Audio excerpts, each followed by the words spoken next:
Henry's typewriter keys had jammed. Not with paper, but with words.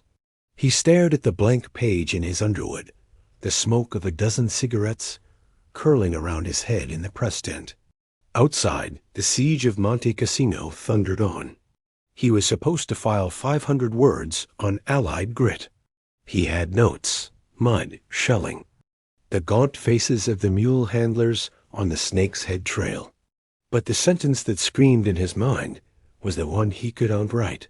I watched a boy from Wisconsin try to stuff his own intestines back into his body today. He was whispering for his mother. He died in the mud, and we stepped over him to advance. That was the truth. But it wasn't the story. Frustrated, he stood, needing air that didn't smell of cordite and damp wool. He walked to the edge of the casualty clearing station, a place of orderly, hushed horror.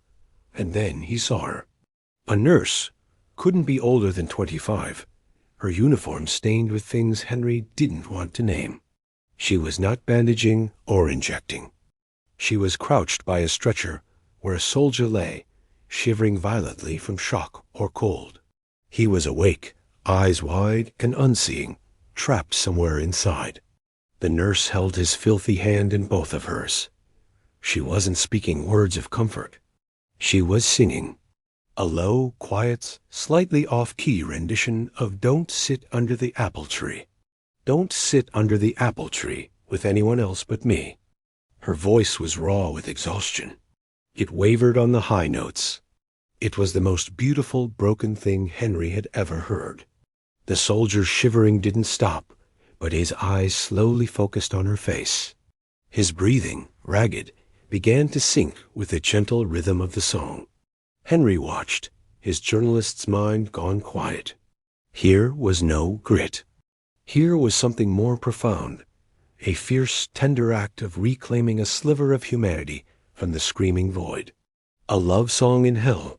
The nurse finished, patted the soldier's hand, and moved to the next cot, her face reset into a mask of efficient calm. Henry walked back to his tent. He pulled the blank page from his typewriter. He inserted a new one. His fingers began to move, not about strategy or terrain, but about a voice in the rain, a song amid the thunder, a young woman holding the line not with a rifle, but with a melody from home.